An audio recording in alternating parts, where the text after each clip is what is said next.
শেরপুরে সরিষা আবাদের পাশাপাশি মৌ চাষে স্বপ্ন দেখছেন স্থানীয় মৌলারা।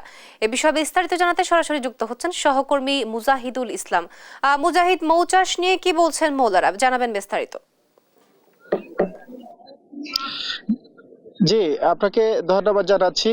এই মুহূর্তে আমি শেরপুর থেকে বলছি যে এখানে আপনার মাধ্যমে জানাতে চাই যে শেরপুরে 19,800 হেক্টর জমিতে এবছর সরিষা আবাদ হয়েছে এবং এখানে কৃষি বিভাগের তথ্য মতে আমরা জেনেছি যে সেই সাথে 912টি বাক্সে এখানে মধু চাষও হচ্ছে। বোয়ালরা ব্যস্ত সময় পার করছেন এই মুহূর্তে। আমি যদি এই মুহূর্তে আপনাদেরকে দেখাই যে আমার পিছনে ঠিক সরিষা আবাদের যেই বিস্তীর্ণ একটি জায়গা জুড়ে সরিষা আবাদ হচ্ছে, ঠিক এর সামনেই কিন্তু এখানে মোয়ালরা তারা কিন্তু মৌচাষী যারা আছেন তারা কিন্তু আসলে এখানে ব্যস্ত সময় পার করছে। ঠিক আমার পিছনে বিস্তীর্ণ একটি হলুদের সমারোহ।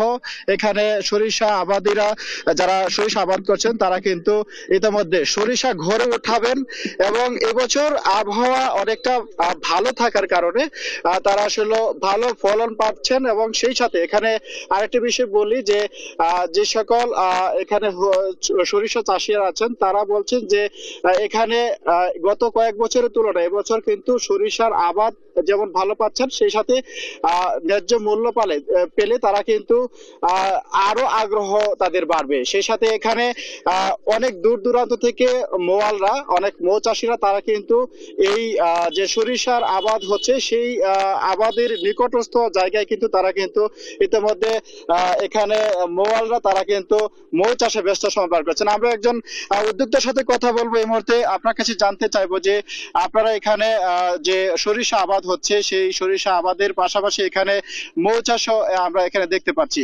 সব মিলে এই মৌ চাষ এবং হচ্ছে সরিষা আবাদ সম্পর্কে একটু আমাদের ধারণা দিবেন। জি, ধন্যবাদ ভাইয়া। এই বছর আমরা এখানে এই সরিষা ফুলের মাঠে অলমোস্ট এটা মিড টাইম চলতেছে। আমরা আমাদের বক্স থেকে এবছর পরিবেশটা মোটামুটি ভালো ছিল, আবহাওয়া। আমরা মোটামুটি 15 কেজি পেয়ে গেছি অলরেডি একটা বক্স থেকে। আমাদের টার্গেট হচ্ছে 20 কেজি। ইনশাল্লাহ আরো একটা মাঠ রয়েছে, আমরা ওটাতে শেষ করতে পারবো। তো একটা মাঠে যদি আসলে আমরা মৌয়ালরা আমরা যেখানে যাই, আমরা আসলে কিন্তু কৃষকদের জন্য এটা অনেক বেশি উপকার হয়। কারণ মৌমাছি যেখানে আছে সেখানে পরাগায়নটা হলে 20% ফলন বেশি হয়। সেক্ষেত্রে এই অঞ্চলে এইবার হয়তো সরিষা ফলনটা অনেক বেশি ভালো হবে। আমি এইটাই আশা ব্যক্ত করতেছি। জি, যেমনটি শুনছিলেন আসলে এখানে যারা মধু চাষ করছেন তাদের সাথেও আসলে যে বিষয়টা জানতে পেরেছি যে আসলে এখানে মধু চাষিরাও এখানে কৃষি সেক্টরে তারা অবদান রাখছেন এবং এই এলাকাকে অর্থাৎ শেরপুরকে তারা কৃষিতে সমৃদ্ধ করছেন। এই ছিল আমার কাছে সরিষা আবাদ এবং মৌ চাষের সর্বশেষ তথ্য।